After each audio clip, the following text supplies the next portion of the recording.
My self Manju Kundu.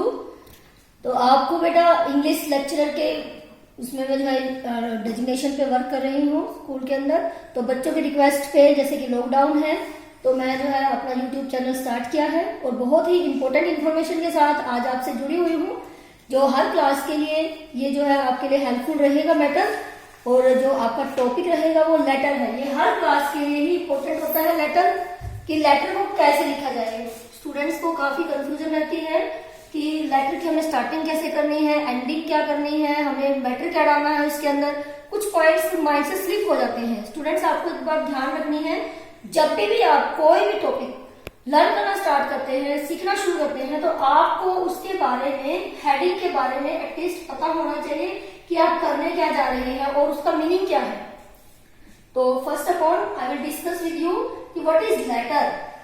Letter कहते किसको है? तो लेटर एक रिटन मैसेज होता है या प्रिंटेड मैसेज होता है जो आप किसी दूसरे को सेंड करते हो या किसी दूसरे से अपने आप रिसीव करते हो। सेंड मीन्स भेजते हो, रिसीव मीन्स प्राप्त करते हो। या तो आप किसी से लेटर को आपको मिलता है कहीं से, या फिर आप किसी को भेजते हो लेटर। तो वो आपका जो मैसेज होता है, रिटन मैसेज, उसको हम लेटर बोलते हैं। तो मेनली आपके लेटर्स टू टाइप्स के होते हैं students, formal letters, informal letters. Formal and informal. चाहे लेटर आपका फॉर्मल है चाहे इनफॉर्मल है, आपको 8 पॉइंट्स रिमेंबर रखने होंगे। अब जिस बच्चे को ये 8 पॉइंट्स रिमेंबर रह गए, 1 2 3 4 5 6 7 8 ओनली, तो वो जिंदगी में कभी भी लेटर नहीं भूलेगा। ये श्योरिटी है मेरा।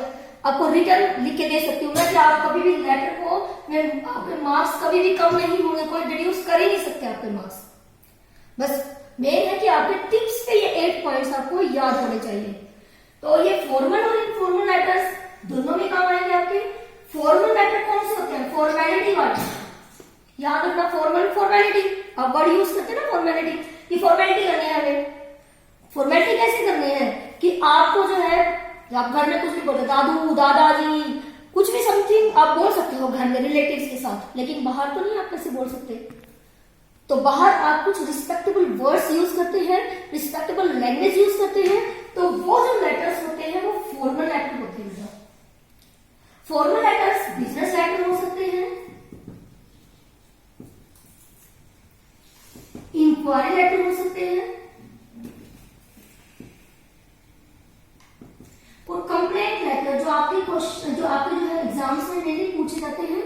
these 3 टाइप्स के आपको जब पूछे जाते हैं, तो ये सब आप जहां भी आप जिस भी लेटर के अंदर फॉर्मेलिटी करते हैं, दैट इज फॉर्मल लेटर। और स्टूडेंट्स के पास खासकर जो है लेटर अपने स्कूल में जब आप डालते हैं प्रिंसिपल को, तो वो भी आपके फॉर्मल लेटर में आते हैं। सेकंड है इनफॉर्मल। वर्ड में इन जो लग गया, इन लगने से मीनिंग बिल्कुल अपोजिट हो गया, जिसके अंदर कोई फॉर्मेलिटी नहीं है। जिन लेटर्स के अंदर आपकी कोई फॉर्मेलिटी नहीं है, तो देखो इन हटा दिया, फॉर्मल लग गया, फॉर्मेलिटी करनी है, इन लगा दिया तो आपको फॉर्मेलिटी नहीं करनी है। तो वो लेटर किसको लिखते हैं? आपके पर्सनल लेटर होते हैं। पर्सनल लेटर मीन्स आपके रिलेटिव्स को लिखते हैं आपको लेटर्स, आपके रिश्तेदारों को, ब्लड रिलेशंस को, अपने ब्रदर्स को, सिस्टर्स को, मदर फादर को। कई बार आप हॉस्टल में होते हैं, फादर को लेटर लिखना पड़ता है। आप थैंक्स करते हैं अपने अंकल को, अगर आपको बर्थडे गिफ्ट दिया जाता है, तो आप अपने ब्रदर को कुछ भी, जैसे आपकी बार 2020 में, मार्च 2020 में एग्जाम में क्वेश्चन पूछा गया था कि अपने जो है अपने अंकल को लेटर लिखे, थैंक्स करो उनको गिफ्ट के लिए। तो आप इस तरह के लेटर जो होते हैं वो इनफॉर्मल लेटर्स होते हैं स्टूडेंट्स। तो अब हर लेटर्स को हम लिखते किस टाइप से हैं, कौन से 8 पॉइंट्स है, वो आपका माइंड में घूम रहा होगा कि मैंने 8 पॉइंट्स स्टार्ट किए थे, कि हमें कौन से याद रखने, हम लेटर लिखना शुरू करें, हम लेटर को अच्छे से जो है अपने माइंड के अंदर फिट कर लें। तो students, first point is sender address.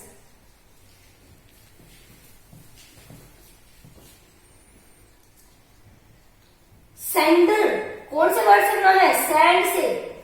Sand means भेजना और सेंडर मीन्स भेजने वाला। जैसे फार्म मीन्स खेत, फार्मर खेती करने वाला किसान, ईआर लग जाता है तो वो उसका जो नाम होता है उसको इंडिकेट करता है। सेंडर भेजने वाले का एड्रेस, जो लेटर को लिख रहा है आपको भी लिखना पड़ सकता है।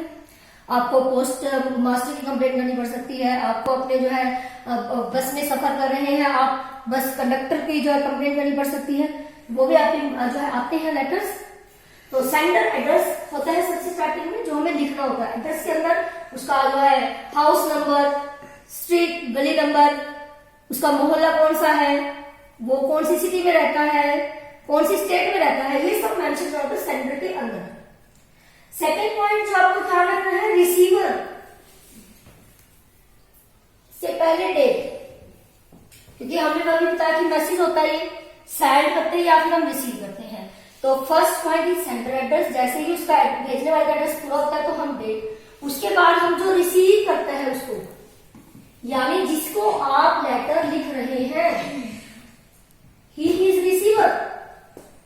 आपने प्रिंसिपल को लेटर लिखा तो वो प्रिंसिपल रिसीवर है, आपने अंकल को लेटर लिखा तो आप सेंडर है और आपके अंकल रिसीवर है। Fourth point is subject.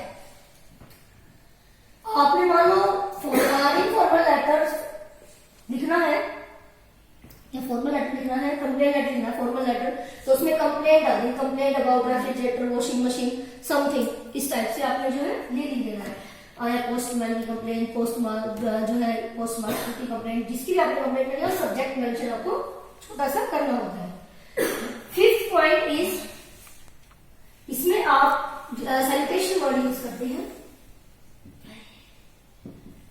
Salutation word क्या होता है आपका? सैल्यूटेशन मीन्स आप जो है कोई रिस्पेक्टेबल वर्ड यूज करते हैं उसके लिए। देखो सैल्यूटेशन को मैं थोड़ा डिस्कस करूंगी इस पॉइंट को कि सैल्यूटेशन वर्ड क्या होता है। सैल्यूटेशन, सैल्यूट करना, सैल्यूट मीन्स रिस्पेक्ट देना, आदर देना, किसी को सम्मान देना। मान लो आपने लेटर लिखते हैं, आप फॉर्मल लेटर अगर आप लिख रहे हैं, फॉर्मल जिसमें आपको फॉर्मेलिटी करनी है, तो उसमें सर, मेल के लिए मैडम, फीमेल के लिए लिखते ही आप सर मैडम, ध्यान को थोड़ा सा माइंड करो आप, जो अगर पिछले क्लासेस का मैडम फीमेल के लिए, ठीक है। और जो है अगर आप इनफॉर्मल लेटर लिखते हैं, इनफॉर्मल में मिस्टर अगर आप किसी पर्सन को लिख रहे हैं, मिसिस अगर आप मैरिड वुमेन को लिख रहे हैं, और जो है अगर आप मिस अगर अनमैरिड को लिख रहे हैं तो। यहां पर एक बात बताना मैं आपको जो जरूरी समझूंगी कि अगर आपको नहीं पता कि वो मैरिड है कि अनमैरिड है, आप क्या यूज करेंगे? वेरी सिंपल, आप एमएस यूज करेंगे। आपको एमएस में दोनों ही इंक्लूड होता है, मिसिस भी, मिस भी, कोई भी जो है इसके अंदर आ सकता है। तो अगर बच्चे हैं कोई तो मास्टर वर्ड आप इसमें लिख सकते हैं। तो ये तो कुछ है सैल्यूटेशन वर्ड, रिस्पेक्टेबल वर्ड। उसके बाद आपने बॉडी पार्ट लिखना है उसका, जो सेंटर में होता है। सबसे इंपॉर्टेंट यहां पर आपको कंटेंट देना है, उसका मैटर, किस चीज के बारे में है वो, उसका पूरा जो है, इसमें आपने लैंग्वेज का ध्यान रखना है कि करेक्ट होनी चाहिए आपकी, वर्ड्स जो है बिल्कुल करेक्ट होने चाहिए आपके। सेवेंथ पॉइंट इज, लास्ट में आपने जो है एंडिंग करनी है उसकी। और एंडिंग कैसे करनी है आपने इसके अंदर कुछ जो है स्टार्टिंग के हिसाब से, जो आपने उसको सैल्यूटेशन दिया है, रिगार्ड दिया है, उसके हिसाब से ही आपने और इसके अंदर जो है क्लोजिंग देनी है, ठीक है। कॉम्प्लीमेंट्री होता है ये क्लोज।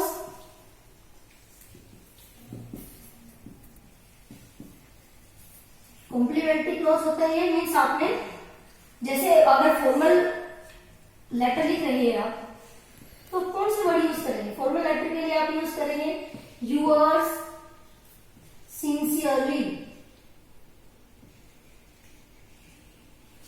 यूअर्स फेथफुली,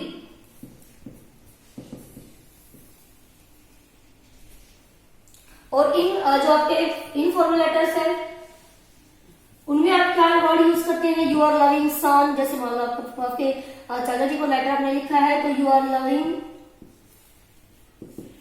सन, आपका प्यारा बेटा, ठीक है। You are loving brother, your younger brother, your elder brother, your learning sister, इस तरह से आपकी फॉर्मल में जो है कॉम्प्लीमेंट्री क्लोज देते हैं। And last you will do ending. तो एंडिंग कैसे करते हैं आप? एंडिंग में आपने क्या लिखना है? अपना नेम, यहां पर आप अपना नेम लिखते हैं लास्ट में। तो ये 8 पॉइंट्स है जिसको समझना आपको बहुत इंपॉर्टेंट है। ये पॉइंट्स एक बार माइंड, जब भी आप लेटर लिखना शुरू करें तो ये 8 पॉइंट्स फटाफट आ जाए माइंड के अंदर। चाहिए मेरा पूरा हो गया, सेंटर मैंने लिख दिया, डेट मैंने लिख दी, रिसीवर लिख दिया, सब्जेक्ट लिख दिया, उसके बाद साइटेशन वर्ड लिख दिया, बॉडी पार्ट कंटेंट हो गया मेरा, क्लोजिंग कॉम्प्लीमेंट्री क्लोज हो गया, लास्ट में एंडिंग हो गया। तो आपके लेटर में कभी भी आपके मार्क्स रिड्यूस नहीं होंगे विद गारंटी। हम एग्जाम्पल लेकर चलते हैं, और एक ऐसा एग्जाम्पल जो आपके बोर्ड में बहुत बार पूछा जाता है, 10th में भी, 12th में भी, और इवन 6th, 7th, 8th में भी जो है ये इस टाइप से पूछा जाता है। तो मैं एक जो है यहाँ पे एग्जाम्पल लेकर आई हूँ, एक कंप्लेंट लेटर का।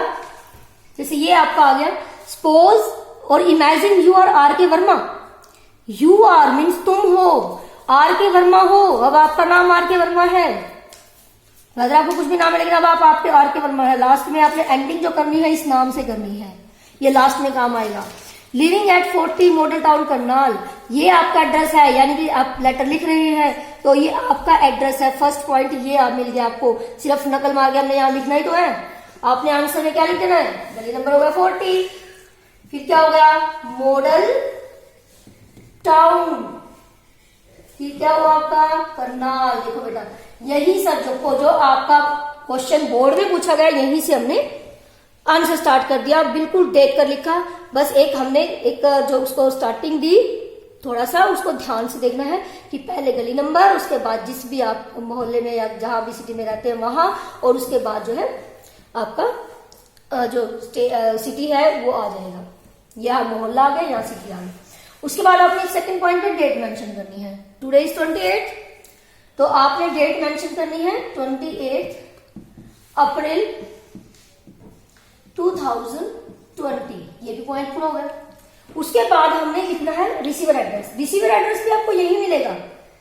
देखो आपने कहा क्या है? यू परचेज अ रेफ्रिजरेटर, तुमने एक फ्रीज रेफ्रिजरेटर को खरीदा Khanna and brother electronic shop से। दुकान का नाम क्या है? Khanna and brother. वो क्या है? वो इलेक्ट्रॉनिक, जहां बिजली का सामान का मिलता है वो शॉप है, गांधीनगर में है, पानीपत के अंदर, वहां से खरीदा। यानी कि ये आपको फ्रॉम आगे ना से, ये जो से है ना, ये आपको बता रहा है कि ये एड्रेस जो है वो कौन सा एड्रेस है? Receiver address. तो आप लिख देंगे उसका एड्रेस आपका जो है खन्ना एंड ब्रदर्स, दुकान का नाम हो गया, तो खन्ना एंड ब्रदर नेम लिखा उसका, और फिर ये कौन क्या चीज है? ये एक इलेक्ट्रॉनिक शॉप जो है यहाँ पर है, शॉप, इलेक्ट्रॉनिक शॉप। उसके बाद ये जो है कहां पर है? गांधीनगर में है। कौन सी सिटी में है? पानीपत में है। ओके, ये पॉइंट हो गया आपका रिसीवर एड्रेस। उसके बाद सब्जेक्ट। सब्जेक्ट में आप क्या कर रहे हैं? कंप्लेंट कर रहे हैं, आप एक शिकायत कर रहे हैं। Complaint about refrigerator. कोई भी इलेक्ट्रॉनिक गैजेट हो स्टूडेंट्स, सब में काम आएगी। Washing machine, refrigerator, TV, mobile, कुछ भी खरीदा आपने, सब में ये मैटेरियल काम आएगा। जब इसका बॉडी कंटेंट नाम है, सब में डाल सकते हो, सिर्फ आपने उस मैटेरियल का नाम चेंज करना और कुछ भी चेंज नहीं करना है। उसके बाद क्योंकि ये एक कौन सी लेटर है? ये आपकी फॉर्मल और इनफॉर्मल, ये लेटर आपकी फॉर्मल लेटर, क्योंकि आप शिकायत कर रही हैं। तो फॉर्मल लेटर में क्या लिखते हैं? सर या मैडम, और लिख दिया सर। तो सर लिखने के बाद ये सबसे मेन सैल्यूटेशन भी हो गया। 5th point after body part. Body part में हमने इसका जो है मेन बॉडी पार्ट लिखना है कि आई वोट, जैसे हम इसको बताएंगे कि आई वोट, मैंने खरीदा और रेफ्रिजरेटर, एक रेफ्रिजरेटर खरीदा फ्रॉम योर शॉप।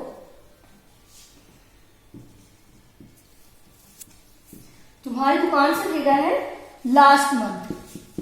इस लाइन में हमने रेफ्रिजरेटर इसलिए लिखा क्योंकि यहां पर हमें बताया गया था कि उसके अंदर हमने क्या खरीदा है?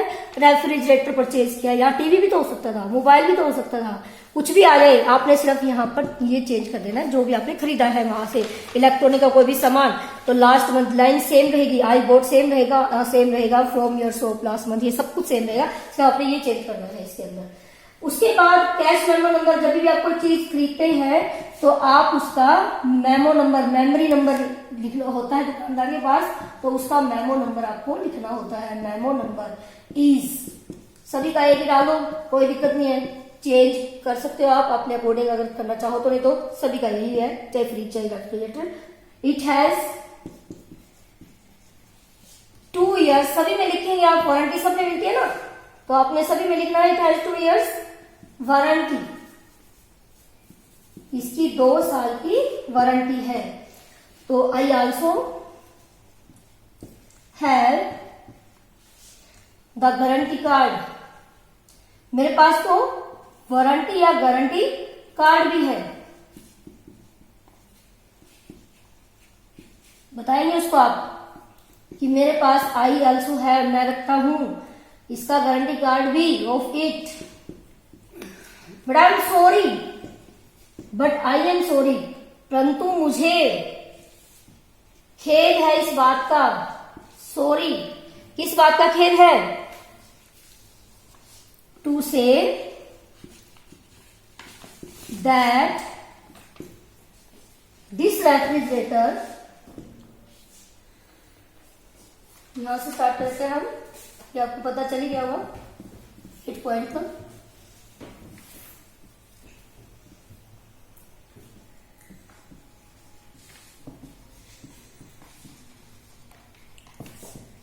is not working properly, proper तरीके से ये वर्क नहीं कर रहा है, और अब जो है ये वर्क नहीं कर रहा है तो ये अपने यूजलेस है, तो आप लाइन जोड़ सकते हैं, it is useless for me, तो आप रिक्वेस्ट ही कर सकते हैं, सो I request you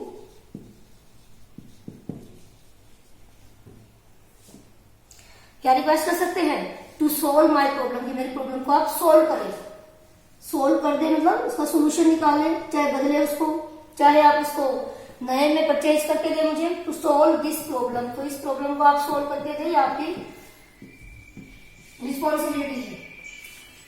I shall thankful, सब में आएगा, आई शेल थैंकफुल सब में डाल दो, चाहे कोई भी लेटर आपकी लाइन में कर दी सकता है, shall thankful to you for this, मैं इसके लिए आपका धन्यवादी होगा। अब लास्ट में एंडिंग क्या करेंगे आप, लास्ट पॉइंट में आपका एंडिंग कैसे करेंगे आप, एंडिंग में आपको लिखेंगे योर्स फेथफुली, मुझे आप पर भरोसा था, फेथ था, मतलब मैं आपके भरोसेमंद हूं, योर्स फेथफुली। अब आपका नाम आएगा, देखो बेटे आपका नाम जो है यहाँ दिया गया था इसके अंदर कि यू आर के वर्मा, तो अब आपने यहाँ पर आर के वर्मा ही लिखना है, अगर नाम नहीं दिया हो तो एबीसी या XYZ आप लिख सकते हैं, इस तरह से आप इसकी एंडिंग करेंगे। तो सभी पॉइंट्स को आई होप कि आपने लिख लिया होगा, और जो है इस वीडियो को ज्यादा से ज्यादा शेयर करें और उसको अच्छे से याद करें, तो आपके पॉइंट कभी भी नहीं बनेंगे।